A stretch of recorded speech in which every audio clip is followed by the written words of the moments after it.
Cord. Travis. Yeah, Travis. yes, sir. Yes, sir. We got an Yes, intruder. we Invader. do. Invader. Intruder. Intruder. Hey, man, he ain't no intruder, man. Oh He's no, that's our practically good part of the I'm family. family. yeah, That's that's right, our man. good This friend is Bart. he's Good just friend he's Bart. just hanging out Bart, for hang out. a little dinner here at the Slop House. Hog Having Slop, baby. some pork chops tonight, smothered pork chops. That's right. We But got Bart Reid from Pure Sweat Basketball, man. It's good to have you again, Bart. I'm glad to be back, fellas. Hope you And guys are well. Bart's been chomping at the bit, Clint. He texted me a couple weeks ago. He's like, man, I got a lot of basketball stuff. Tom.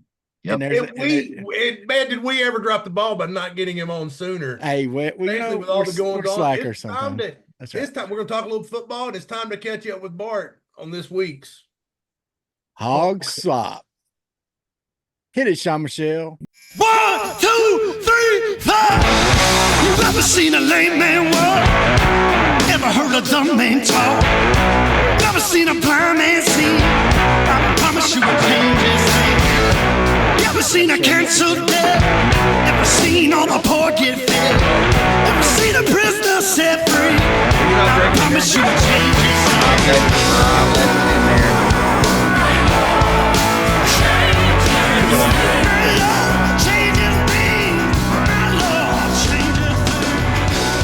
What's up, everybody? How you doing? It's time again for the Hog Slop with Big C, Bigger T, and Bart Reid from Pure Sweat Basketball, our basketball guru, the guy with all the knowledge.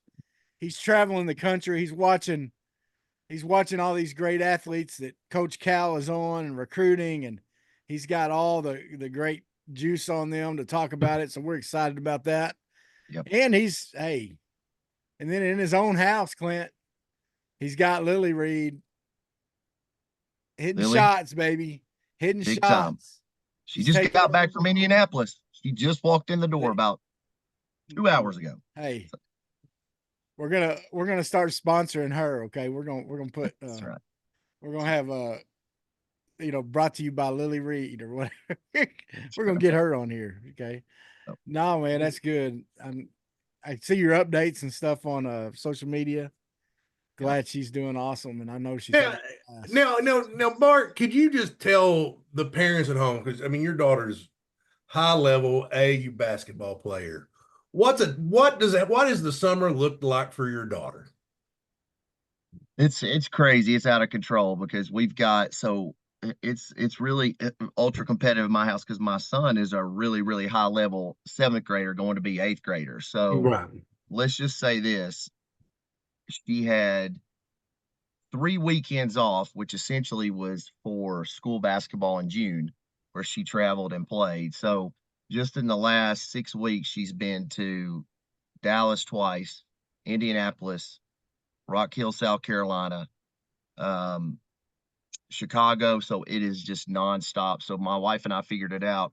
My son went with us to Rock Hill. That was the first weekend we had been together as a family since summer started, because either he was gone, she was gone. So we would have to divide and conquer. One of you goes with one kid, one goes with the other. Yep. But it's nonstop because she's traveling.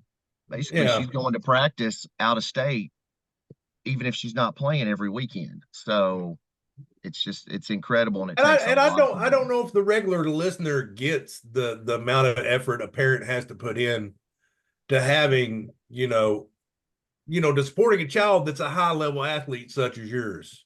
Yep. And even with the teams covering some of the costs, it's still so expensive. But for kids to give up their whole summer that young, realize it's a true dedication, and you got to really love it to do it. Just to give you a little insight, for my daughter to take the ACT, she had to take it in Dallas and had to play a game, go leave, go take her ACT, go right back to playing. And so she really loves it. And listen, the work's paid off. So we'll continue to support her and Wilson as long as they want to play. Yeah. It's awesome. That's good. And I know as a father, it's important to make sure they're still loving it and it's not. Yes. They got to love it. Yeah. I can't want it. That's where a lot of parents mess up sometimes, is they, push a little too hard sometimes. So there's a happy medium there. Sometimes they need a push. Sometimes, and that's where you got to have wisdom there. Well, before we get into this, we're going to get going with basketball right away here in just a second. But guys, look, I got to tell you about something here, okay? Last week, I had an epiphany watching the Olympics. Okay. And all of a sudden, something spoke to me. A light came down from heaven. I realized my future, my goal in life for the next 4 years. I was ready for it. And then all of a sudden this weekend, it got yanked away from me. Oh, no. Tell me who did that to you. Who did that to you? Breakdancing. I was ready to start training as a break dancer for the Olympics in LA. I thought I can do it. I had that dream back in the 80s when breakdancing was big, when Breaking 2 Electric Boogaloo came out, and I was ready. I remember. And then an Australian lady went and ruined it for everybody. Well, so I think, sometimes you just, when somebody wrecks something, a dream of yours, you just got to say thank you.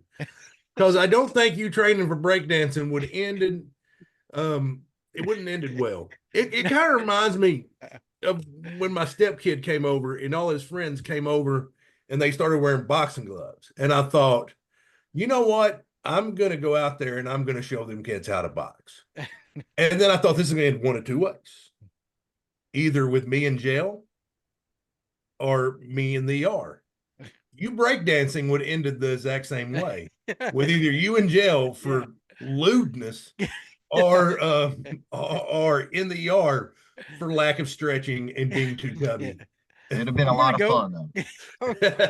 I'm gonna go with the ER. You probably. I don't think I would have gotten far enough into it to be lewd. Did any of y'all watch any of it? Did you watch the breakdancing at all? I did not watch any. Did you watch it, Bart? I didn't. Okay. I well, didn't. It was man. It was okay. Like, it was kind of interesting. I didn't see how they judged it, but to be honest with you, I know the general idea of how they judge like the floor routine in gymnastics and stuff like that. So, but it doesn't seem like that's the way they do this, because it seems to be all like freestyle, and they do it like a battle. They're up on this platform and they'll walk up to each other and weren't they wearing like prison jumpsuits or something like that? Like they were wearing just different one. Like this one girl that made the finals, I forget where she was from, but she was wearing just like some wind pants and a t-shirt. That's what they should be wearing. Then like other people were wearing like backward hats and stuff like that. Remember the parachute pants where you like? Oh yeah, yeah, that's what they should be wearing. Yeah. So what country had an edge on that? I would just be curious. Like, was one country standing out? In the finals, it was I watched the ladies finals, and I believe it was China and obviously and Switzerland, I think, which was kind of weird. Yeah. Okay. I mean, but I'm telling you, just Google or go on YouTube and look up the Australian breakdancer. Just do it. Okay. Like, so you're going to be ready to call the ambulance for her or something.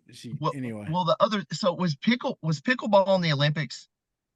I don't think it was this time, but I think they're talking about it for next time.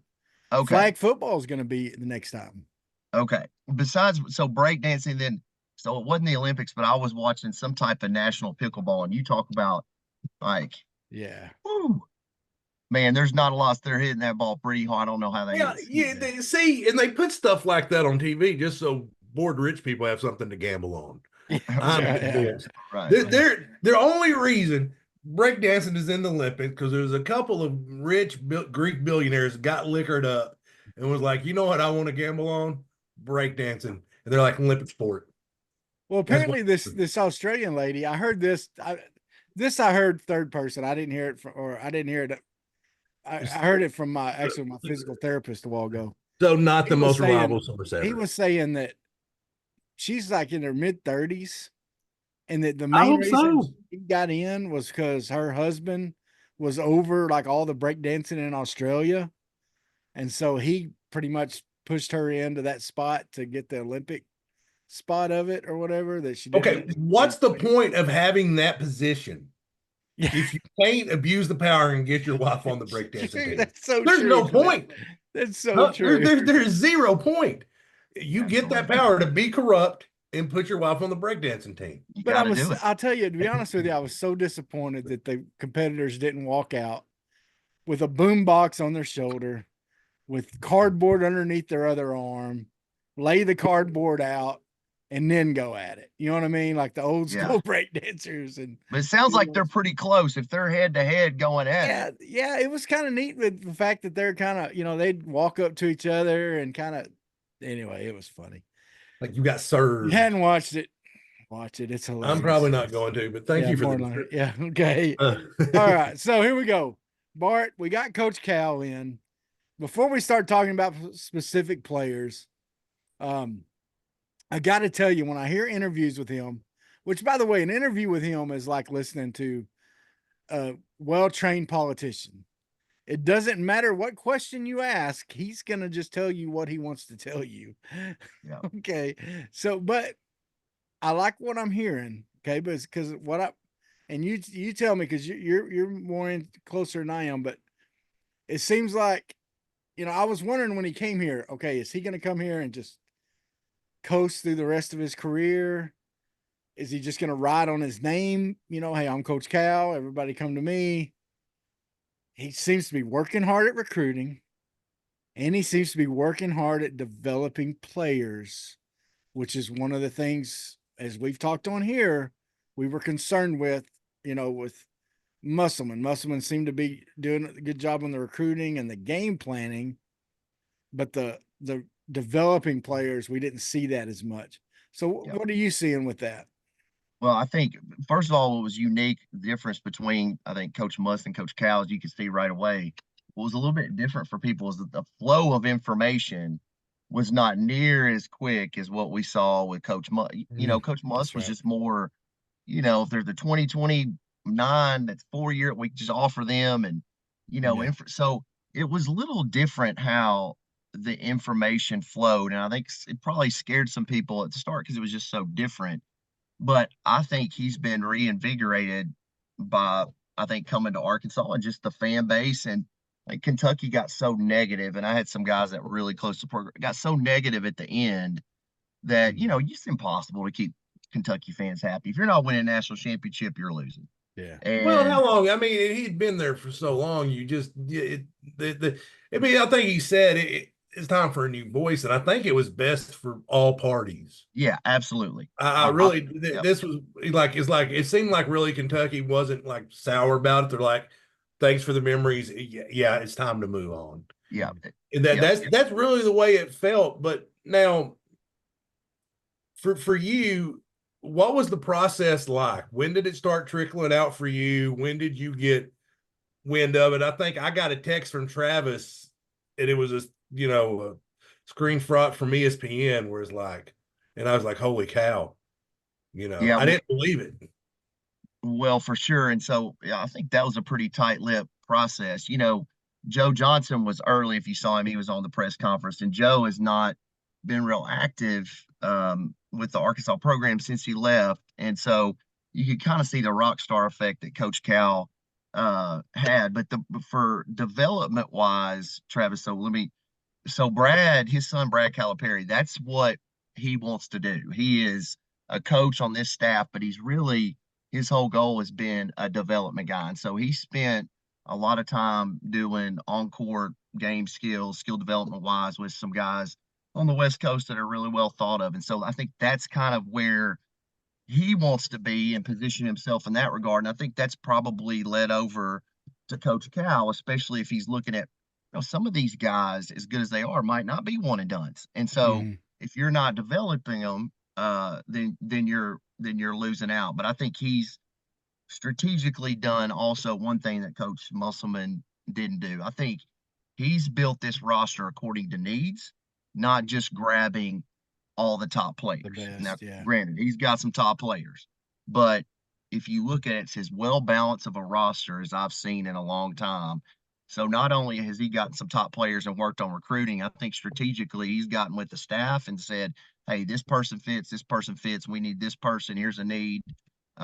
So you can see it by the recent high school offers. Those are guys that are three-point shooters, and that was something he said he needed. So I think he's done a really great job so far. Right. So tell him about. Let's talk first about the roster he's got right now. Yep. Who are the guys? You know, I tell you one thing that I'm just, from my point of view, that I do like about this roster, even though he went from a blank slate. Yeah. It's not really a blank slate because you got kids like Wagner that have been under him a year that seems to be that coach on the court type of kid.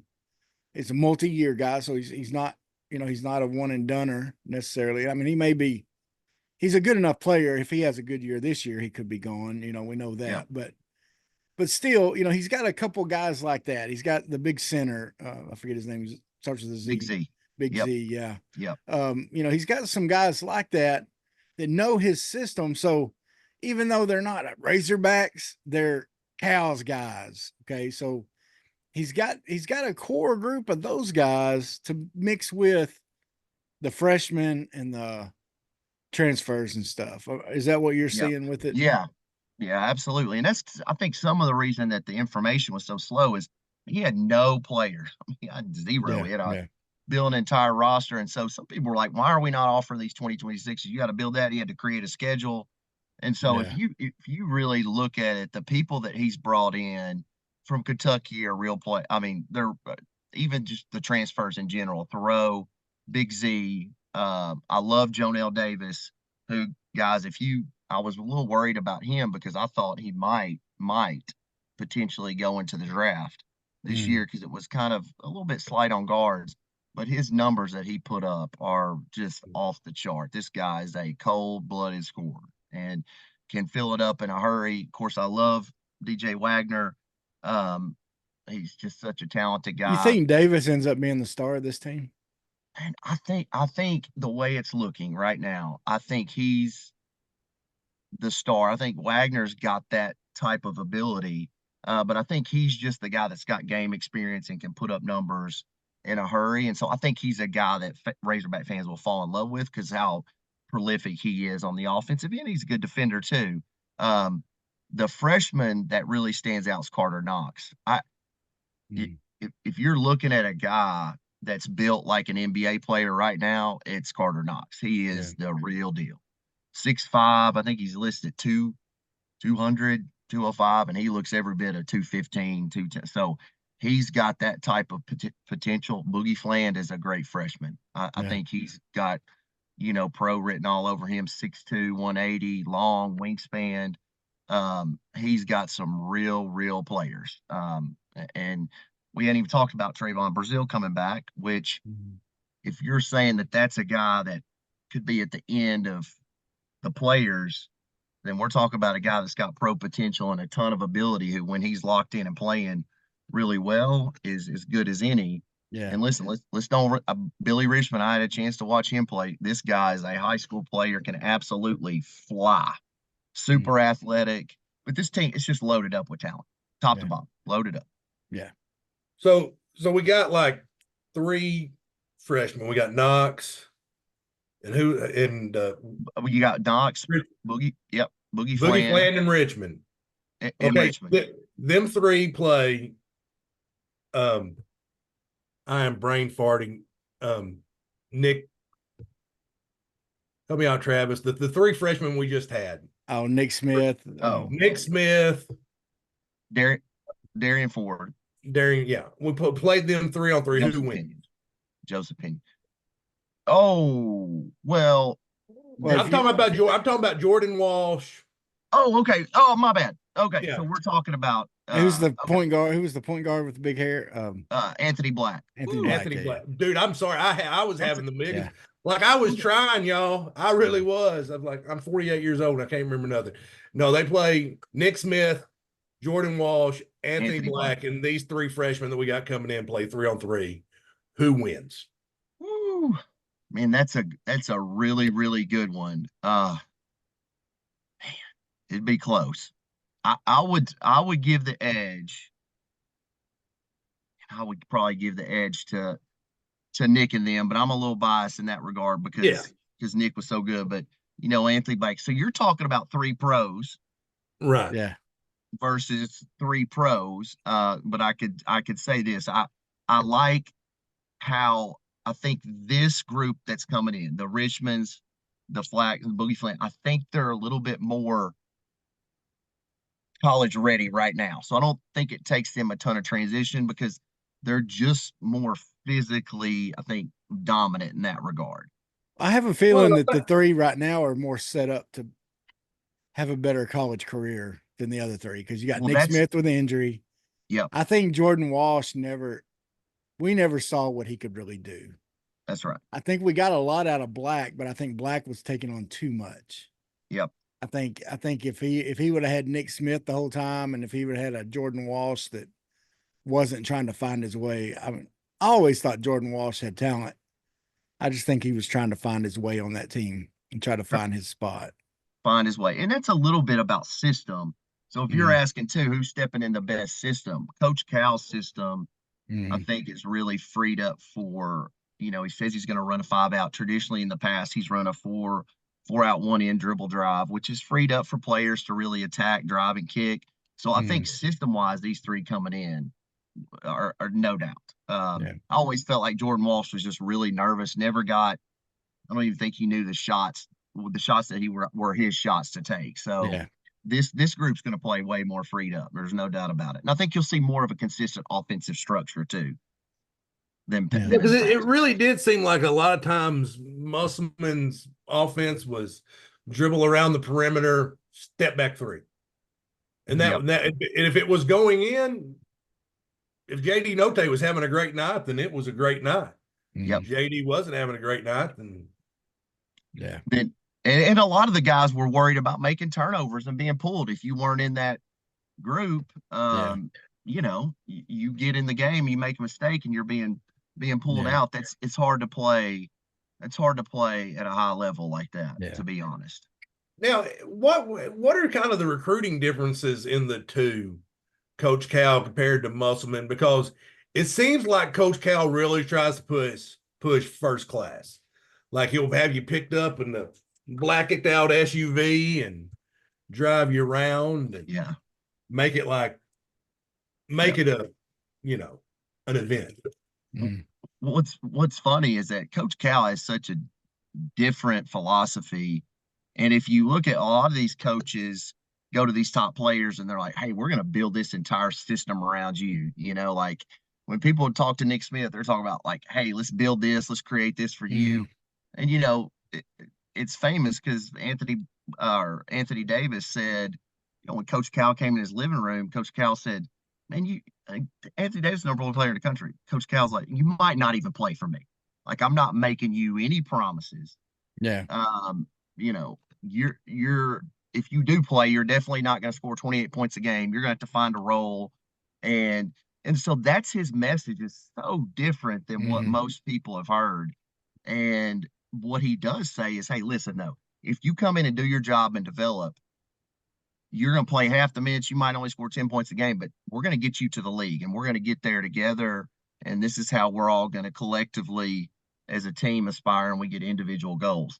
The one thing that's different, Coach Cal's going after some. I mean, the thing is that that's what I worried about some of the Arkansas players that are in that 60 to 30 range, because it looked like when Coach Cal just came in, hey, if you're not a top 15 player, top 20, you're not gonna get an offer. But then you start seeing him round out, like he offered the guard from Missouri, he offered Tony Harris's. Tony Harris was the famous point guard from Memphis that played for University of Tennessee in the 90s. Graduated the same year I did. His stepson from Tennessee, who was outside the top 100. So then you started seeing him fill out the roster, and you're kind of seeing, well, he's really looking for need. But the big difference is he's going after, and Muslim was going after the top two, but he's going after, I mean, Coach Cal's a legitimate rock star. I think he's probably last rock star out there from a coach. And he can get into those. People will take his call that won't take everybody else's. I mean, there's Coach Cal, and I mean, there's maybe Bill Self that would have the same impact in a living room recruiting your son as Coach Cal.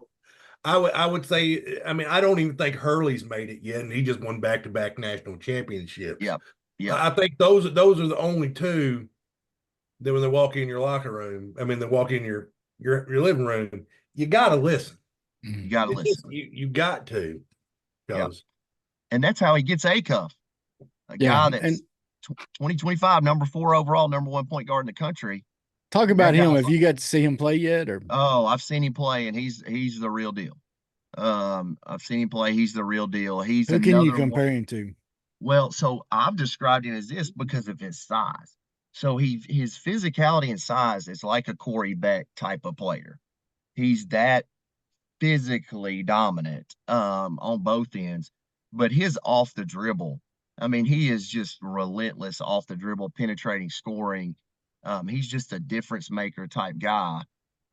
It's hard to really, because he gets to the rim so easily.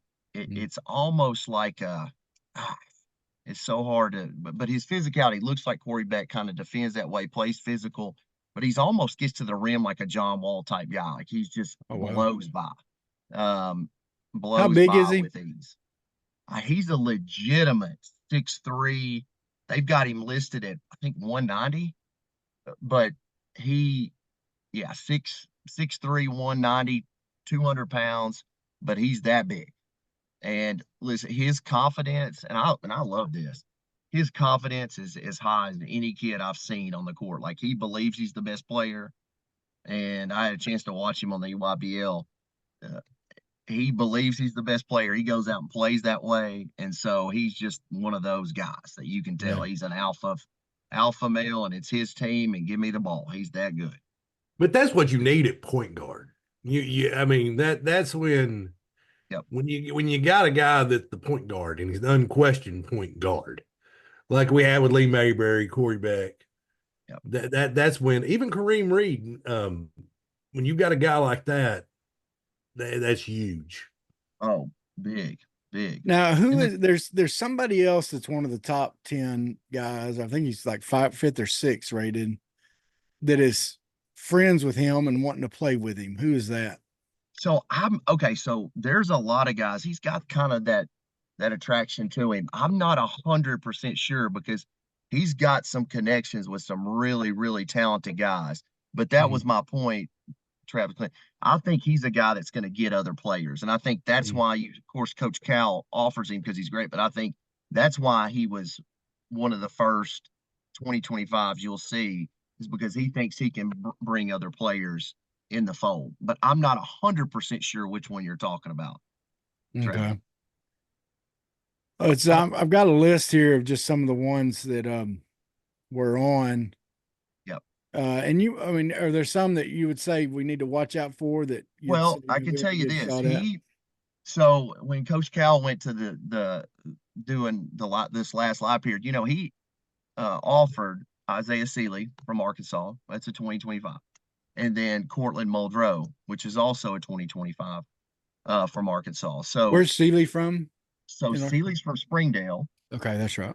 Yep, and Muldrow's from that Springdale too. And so they played AAU together with Team Thad, which is on the EYBL, and they're out of Memphis. And Cortland Muldrow was one of those guys that a year ago, and he's about 6'2". 6'2", he's a little bit slight, but Muldrow is a point guard. And then Seeley's listed as a 2. But if you watch them play, it's almost like Seeley distributes like a 1. Muldrow is almost an attack scorer, first type of point guard that can facilitate. But Muldrow is one of those that went from a really, really great Arkansas player in a year to blowing up. Like, his trajectory, guys, is straight up. And he's now hit way inside the top 100, but has been invited and is doing some things where this is a guy that can legitimately finish as a McDonald's All-American type of candidate, because he averaged 14-7 on the EYBL. And when I watched him play, he was totally dominant.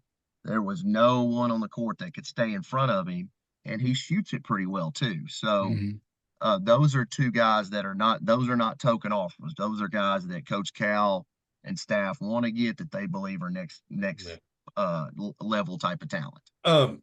Where do they go to school at? I know they're from Springdale. Yep. So Springdale, and then so you got Springdale, regular Springdale, and then you got Springdale Harbor. What's kind of sad is you're seeing this trend where Muldrow is going to prep, And that's what I was. Because that's what I was getting at. It seems to be like if you're a high level like that, where Coach Cal's going to offer you, you're going to be going to Link Academy, IMG, prep like that.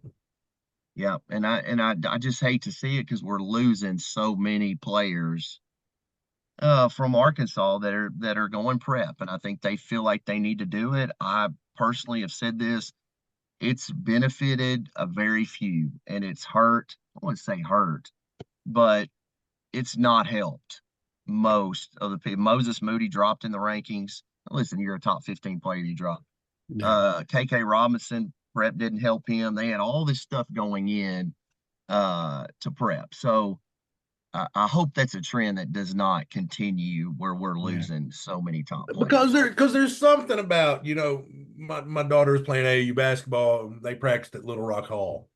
Yep. And you go into Little Rock Hall, that place is practically a shrine to Bobby Portis. Yep. But you lose that when the kids go to, because if you're a player like Moses Moody, Nick Smith, and you play it out at a school, you're a legend there. Yeah. Especially in the state of Arkansas. And you lose that when you go to the Link Academy or IMGG. And I'm like you, I don't like it. I understand it. Yeah. I think but if you're Nick Smith, it don't matter where you go to high school at, you're going to be able to go to anywhere you want to go. And Nick worked his way up to the #1 player in the country, staying at North Little Rock. Kellel Ware was just drafted, doing that. Joe Johnson didn't go prep. Yeah. So, and this is because Coach Cal don't forget, he's offered JJ Andrews, who had a huge season with Brad Bill Elite, also on the EYBL.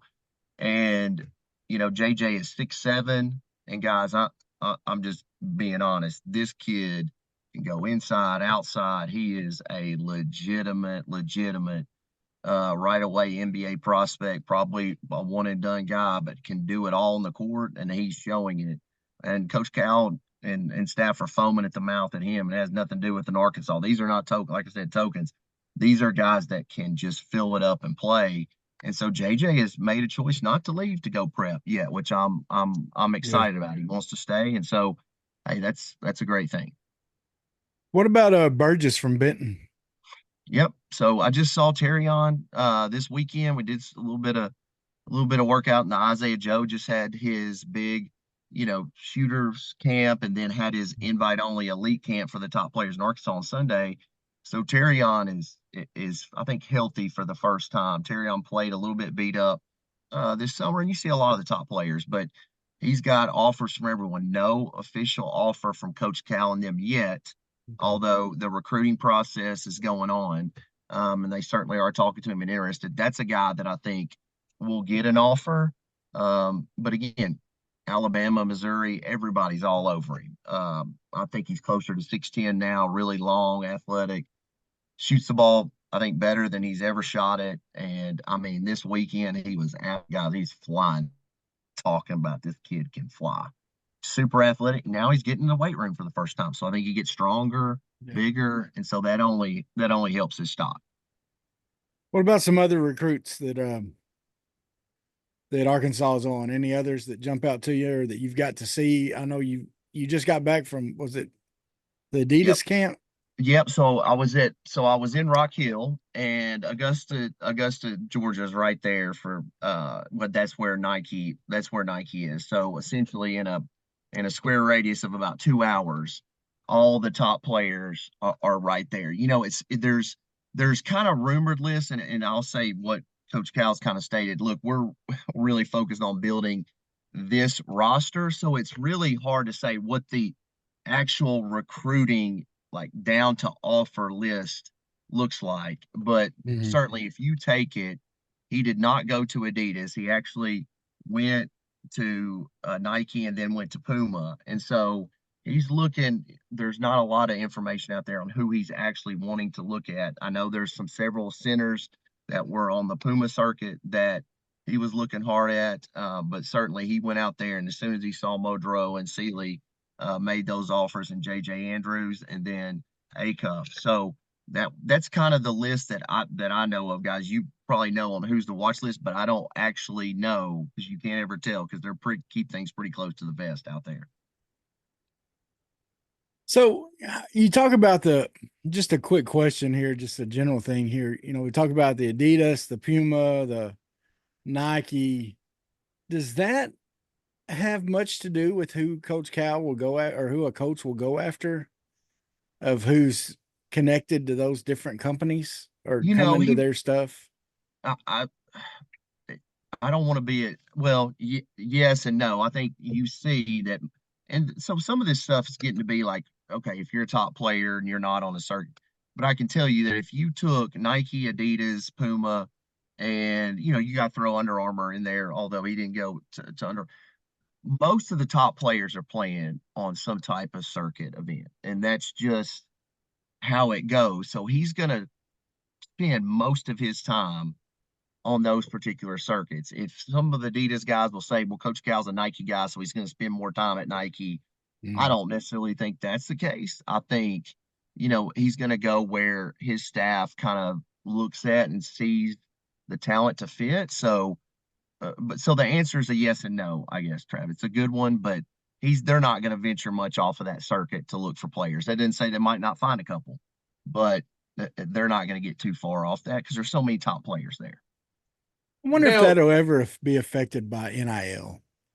And here's why I say that, because Louisiana already has, I believe, they've changed their laws to where if a kid's committed, and I think Arkansas is trying to do this too. Yeah. If a kid's committed to a college, they can start getting NIL money in high school. Yep. So what would stop Nike from saying, all right, you're a top basketball recruit, you've committed to University of Arkansas, we're going to give you, $10,000 a year while you're in high school, whatever. Yep. And then, but you need to stay with the Nike school. What's to stop that from happening with NIL rules the way they are? I think that's why not every state is going to look at doing NIL, because I think they're worried about where that could take them. And listen, you could could that filter and you taking high school players and moving them to different high schools that might have a closer affiliation? I think that's the worry. And if you're looking at it that way, it's just when you open Pandora's box, does it ever stop? I think I think that will pass. I think eventually that's what you're going to see sooner rather than later. And it does change the game. Well, you're already seeing it with kids transferring through school of choice in high school.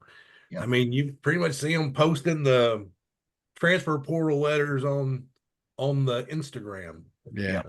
Yep. So, yep. So Bart, did how did it surprise you how Cal attacked the transfer portal? Because I think a lot of people were saying, when it started, like, everyone that says Cal's not going to be able to hang in the transfer portal is going to be disappointed. And it seems like he knocked it out the park in the portal.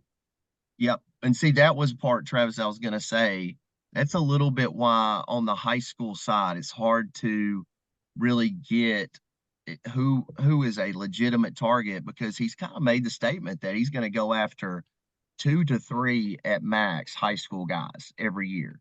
Because he's going to have to be more dedicated to the portal and in that regard. And so I think he's done a great job. Of course, when you're leaving Kentucky and you're able to take you're just getting transfers like Adu and Thoreau and all those guys, man. I mean, it certainly limits the amount of high school players that you have to take. What I thought was interesting is for a long time, he said, hey, I'm going to limit the roster to 8 or 9. Yeah. And that talk was basically, hey, I'm not going to develop players for other programs, which you would be, but he doesn't have enough to practice. Yeah. So if you get players, I'm talking about recruits, so like Jacob Lanier and Jay Sean Hayes were Musselman offers, okay, that Coach Cal has not offered yet. So if you're talking about other, 2025 recruits, you have Jay Sean Hayes, it's a 6'8" a guard, and Jacob Lanier, who just left actually to go prep, was former Maumelle. He's a top 40 type guy. So those are targets. But again, the one's staying in state, one's leaving. But I don't see him going away from the transfer portal. I think he's going to try to stay in there and get the majority of his players from there and stick to the 2 to 3 model of high school players. Yeah. Well, Bart, man, so just we'll kind of wrap up basketball here. I want to talk a little bit of football before we get off here, but just what do you foresee so far, just from what you've seen? What do you think we have to look forward to? Just, I mean, I know I'm not asking you to say how far we're gonna go or whatever. Tell me we're gonna be national champs. Yeah, right. Yeah, that's right. But just in generality, what do you see from this team? Do you think it's going to be a slow starting team? Do you think they're going to come out the gate blasting? Are there some things that you're saying, well, maybe I could, reading the tea leaves here, maybe I could see this happening? I think they're going to come out not slow. And so we've traditionally had the hangover where Coach Muss's teams come out really slow. And then I think this team is going to pick up, and I think you're going to see a lot better team chemistry. I say a lot better. They're going to have a lot of team chemistry. I think these guys and Coach Cal kind of sets the expectation of what he's looking for. So you're not going to have, I think, what we saw a little bit last year, which was the effort problem, the stretches of defense where we can't defend, we can't make baskets. This team, as I've said, is well balanced as Arkansas has ever had a team. You can't say it's the best team, obviously, because you're setting this, the national champions are the best team, Corliss and Scotty and them. But this is a team that is as balanced as we have ever seen. They can shoot, they can drive, they kick, they're unselfish, they can defend. So I think it's a Final Four team. It has Final Four written all over. I think from the preseason rankings, for a change, I think we're underrated. And I think a lot of it's just the late ads, and people haven't 100% put their fingers all around the roster to know what's what. But this is a talented team. But the SEC is going to be good again, guys. Yeah. It's, you have Tennessee in the mix, Kentucky's still there. So, but it's certainly, I think, the most balanced team that we've had ever. Well, in fairness to everybody making those predictions, we're in the middle of something we've never seen before. Yeah. We haven't seen anybody come in. Well, we sort of did with LSU, but not to the extent of not to the, that coach came in, but he came in from Marquette, right? Wasn't it Marquette? Yep. He came in from Marquette. He wasn't a Coach Cal. He didn't bring legit SEC starters with him. Yep. Even from other teams, he brought in some of his guys, from Marquette, brought in a few other guys, some high school guys, and sort of had to build it, and he has done a pretty good job of that. But what we're seeing with Cal, we haven't seen this. Well, when's the last time a Cal, has it ever happened before? A basketball coach of Coach Cal's caliber? No. Ups and leaves. And like you said, it's just a different time. Because when you recruit like Coach Cal, why would you want to leave those recruits for someone else to coach and then have to go do it over again? Now he's like, look, they can come with me. And it was time. This was an opportunity. It was time. Yeah. Yep. And he's kept his assistants, guys. And this would be, I know we got to get to, he's kept his, Bruiser Flint's a guy that's been with him forever. That's got, noted development. And that's where we talk about the development wise. These type of guys are known for developing players. Keep in mind, with that national championship team we were talking about, guess who beat them the following year when everybody thought we were going to walk to a repeat? It was UMass and Marcus Camby. And that was Coach Cal. Likes to remind us of that, doesn't he? Yeah, he does. And Bruiser Flint's on that. So, keeping assistants is important. And he's smart enough to keep Ronnie Brewer, who's got. Well, and who's the guy from Louisville that he brought back to him also? Oh, yeah. Yeah. It was the head. He did terrible at Louisville, but by all accounts, he was a great assistant under Cal for years, Yep. So he's sort of, not only has he brought people, got the band back together in a lot of ways. Yep. Like you said, he's added Brewer. He's got his son involved, which I like what you're saying about him being a developmental guy. Yeah. That's what we were wanting, So I think there's a lot of good things. Now we could, of course, like a lot of time, we thought last year's Musselman team was, had a ton of talent and was going to be, I was expecting them to be a stud team because it seemed like a lot of the things we were missing from the year before he added in the transfer portal guys, but Yep. we were wrong. So, Yeah. you know, And we couldn't defend at a high level, I think was our big problem. These guards that's not going to happen. I can promise you that. So, yeah. Okay. Well, man, we could probably keep talking basketball. I know I know I was, he's in on some of the, well, Acuff was the 4th rated player in the nation, number one point guard overall. But I think we're in on the 5th ranked and the 6th ranked player also. So I mean that's and the number 1 overall center in the country too. Yeah. So I mean he's all over. That's the Coach Cal effect right there going on. Now, he is. Switching over to football, guys. I've been watching a lot of these every day. There's a different press conference with a position coach, and today was Bobby Petrino and the quarterback, and they bring in players from. I haven't seen this one yet, so I can't wait. And it's and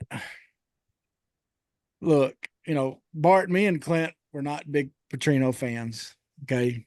Because of I didn't know that. Okay. Not because of the football, but because I didn't like the cussing the players out on the sideline. Gotcha. And a lot of the stuff everyone thought the media was picking on us. It's because the media didn't like him because he was a jerk to him. Okay. So that's what I didn't like. I wasn't proud to say he's my coach, even before the motorcycle deal and all that stuff. Right. Like, when he's cussing out Les Miles across the sideline, I'm like, I'm not proud of that guy. I'm really not. Right. But I liked what was happening on the field. Now, I'll tell you what I missed. We weren't upset about going to BCS Bowl, but we still thought he was hurt. But I'll tell you what I missed, and I was reminded of the press conference today. And by hearing his running back coach he brought with him and his Smith and the receiver coach, Fouch, that he brought with him, is the level of technicality, the intelligence they speak with when they're talking about offensive football. They don't just give you tight end was catching it good. Right. Green's throwing it real good. He's talking about Green. He's saying, he's a 6'6" guy. He was throwing like a 6-foot guy.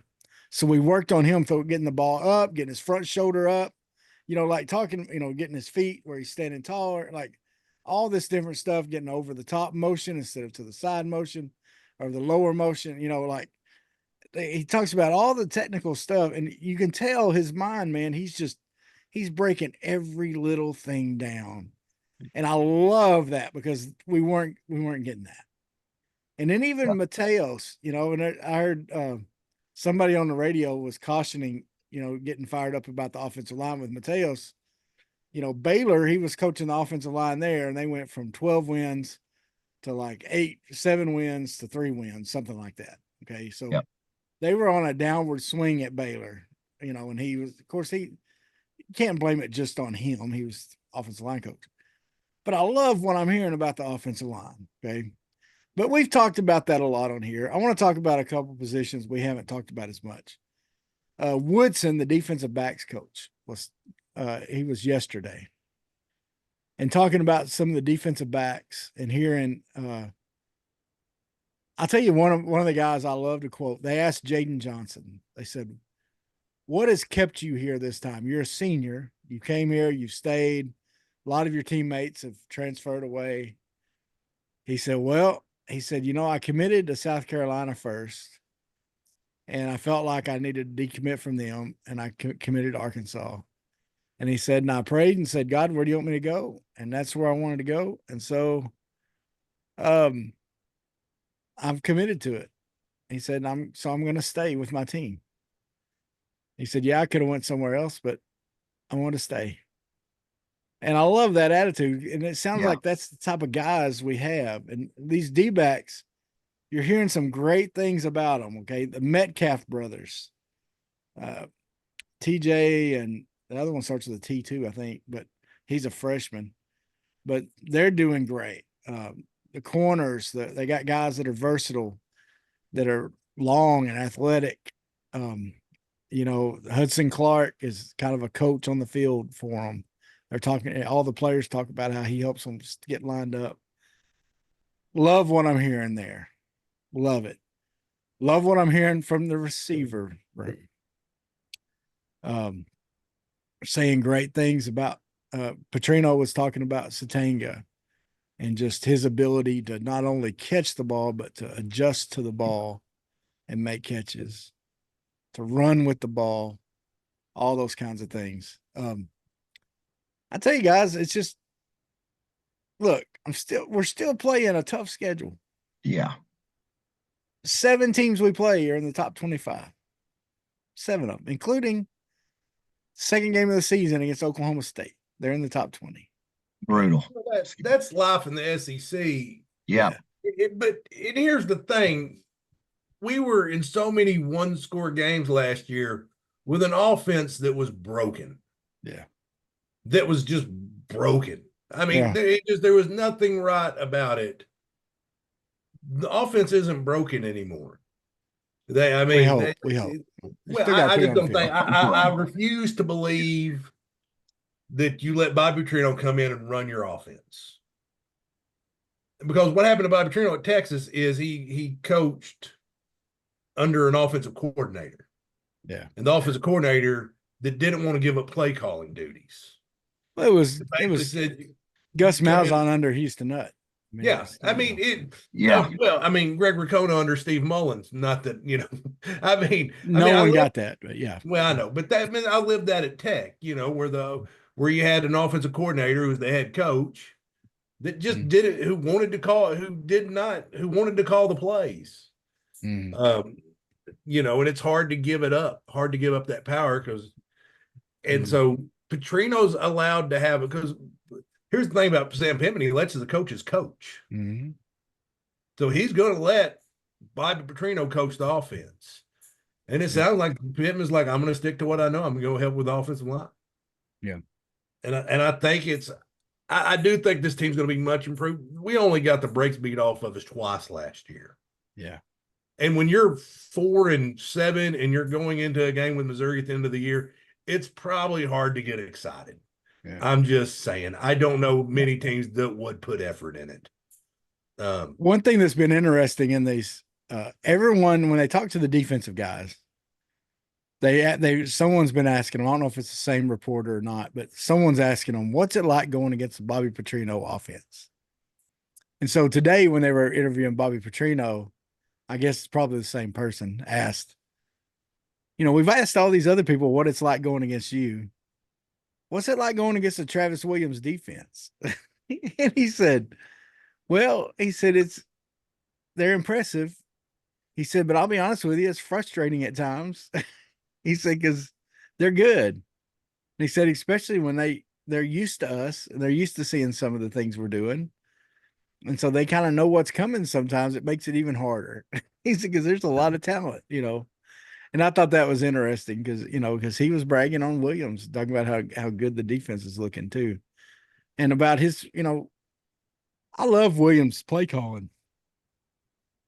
I love a defense that blitzes a lot, on NCAA football. I was a guy that I blitzed every play, no zone, right. I'm going at them, and I love a defense that does that, the old Ken Burns, or Keith Burns, whatever. Code Red, let's send them, man. And John Thompson, some of those guys that we've had in the past that like to blitz a lot, and yep. I like Travis Williams. We ran cover zero a lot, man to man, because we were sending them. And I think, in our defense, Clint talked about those last 2 games. One of the games everybody points to is that Mississippi State game. And we won 7-3 and lost 7-3. I'm sorry, lost 7-3. And the only way we got that 3 was we got an interception and our defense put it in field goal range, but the offense couldn't get it any further than that. And so we got the 3 points out of the deal. But Clint's right. We're going to have to, this team's going to have to get out there and fight. But from what I'm hearing, the way they're talking, the camaraderie they have, they say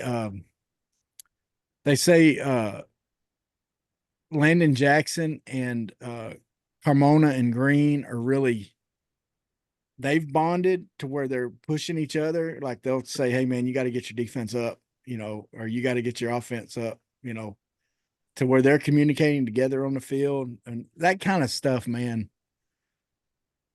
we wasn't hearing that stuff last year. No.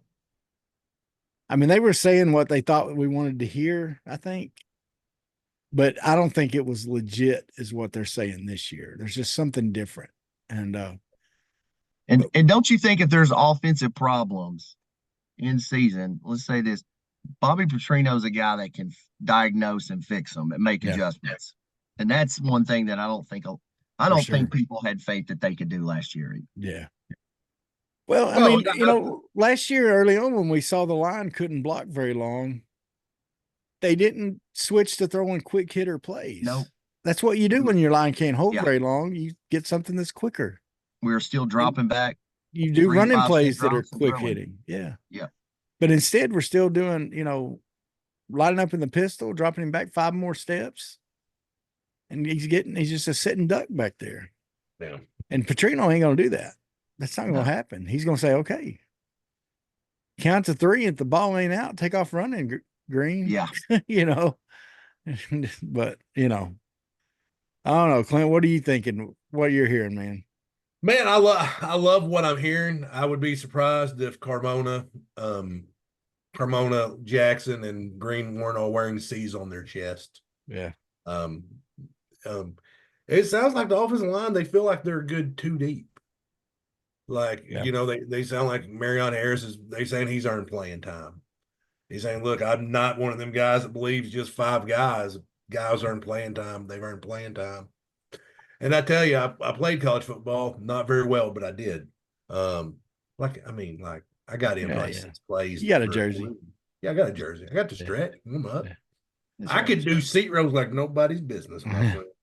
I knew after seat rows it was downhill. I'm like, oh my day. But anyway, when a team's closer, when the vibe's closer, when everybody's getting along, it's just different. Yeah. It's just different. It's the same with basketball, right? I mean, any sport you do, you got to have that glue. You got to have that unity. You got to. Guys working together. Bart, what would if last year's team had chemistry, marginal chemistry, because they had none. I think we can all agree on that. What would you say they would have done had they had any chemistry? Well, if they had any chemistry at all, I think we can easily say it's an NCAA tournament Bart team. And, it's hard to say because once you start winning games, chemistry gets higher and the supposed to be with high level players, you get better as the season goes on. And we actually kind of experienced the opposite, where we were better at the start of the season. So if you've got chemistry, it's a game. I mean, it's a game changer. Basketball is an individual sport built around a team concept, and chemistry still matters, especially at the college level. So it could have been worth 6, maybe 8 wins. I agree. I couldn't agree with you more. I think they're definitely an NCAA tournament team if they had chemistry. Yeah. And I think this team has that. But here's and hopefully they're making, can they even do 2-a-days anymore? I don't even know what they do.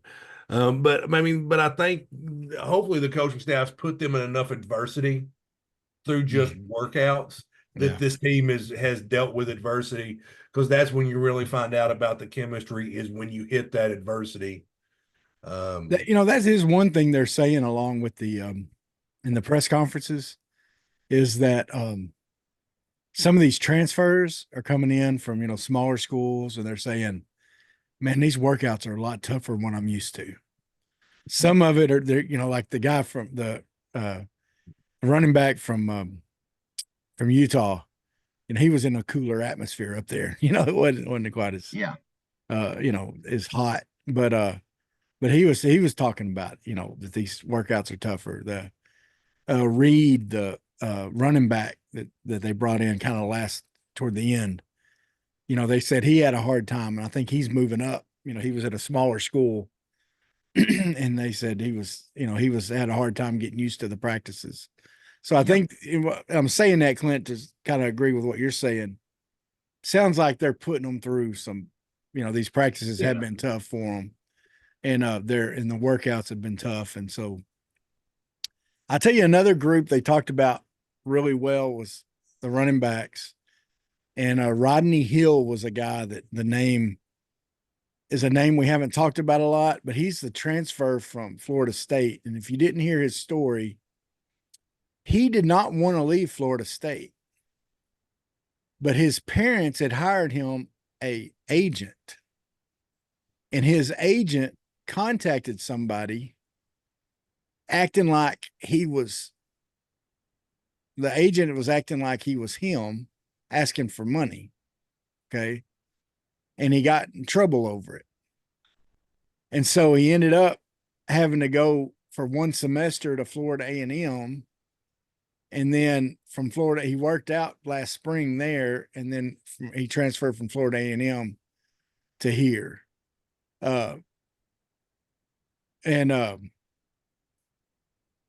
So anyway, so the fact that we got him is a big deal, because he was a guy that was really, a really good player that would have been at a national contender if it hadn't have been for that screw up. So anyway, well, folks, hey, we're going long here. So Trevor, can I say one thing? Cause I did forget to mention on the 20, cause we were talking about, we can't forget to mention, I forgot Boozer. Carlos Boozer, yeah. the Boozer twins. Yeah. And of course, those are top players. And then now, because I had a chance to watch him play too, and it's safe to say that he's on the list. Jasper Johnson's a guard, and then Malik Thomas is a 5-star. So in KO Pete, who's a 6'7" guy who people are saying he's going to Arizona, don't take that, because Coach Cal could grab a guy like that too. So those are 2025s, not 2020s, 2025s that are safe to mention that are certainly on the list. Yeah. And they're all top 20, top 30 guys. Nice. Sorry. You think the Boozer boys will end up at Duke? Listen, I think even you get something like that, when Krzyzewski leaves, like I said, that's true. Coach Cal and Clint, you mentioned it, Coach Self, they're probably the last rock star standing. I wouldn't count anything out. If they're saying they're legitimately interested in Arkansas, then they're loving what Coach Cal's saying. It's like Acuff said, if he can get me to the next level, Coach Cal's my guy. So players go to coaches, not universities. Players sign for coaches. So, well, man, Bart, man, we appreciate you being on again, man. We'll try not to make it as long in between the next time. Yeah, appreciate all the knowledge and everything. Bart, tell the people they need to like, share, and subscribe. Yes, you have to like, share, and subscribe. This is the content's great here. You have to like, share, and subscribe, and you get even more content, and the show keeps rolling, but you got to do it. That's right. And if you're interested, you got a kid playing ball and you need some work and some individual workouts, contact Bart. Yep. At Pure Sweat Basketball, right? Yep. Pure Sweat. Go to puresweatbasketball.com or Twitter, SmartReid247. Bart's located in Sheridan, but you work out of Benton sometimes and other places too. All over. So Bryant, Little Rock, Conway. So wherever you're at, holler at him and get some training for your kid. Hey, he's training the two in his house pretty daggone well, man. Doing all right. Say something, right? That's right. All right. Well, Bart, appreciate you. Clint. Thanks, guys. As always, brother. Have a good folks. Have a good rest of your week. We'll see you next week on Hawg Slop. Peace out. Sweat, work, filthy, dirt, harvest, hurt, kingdom come.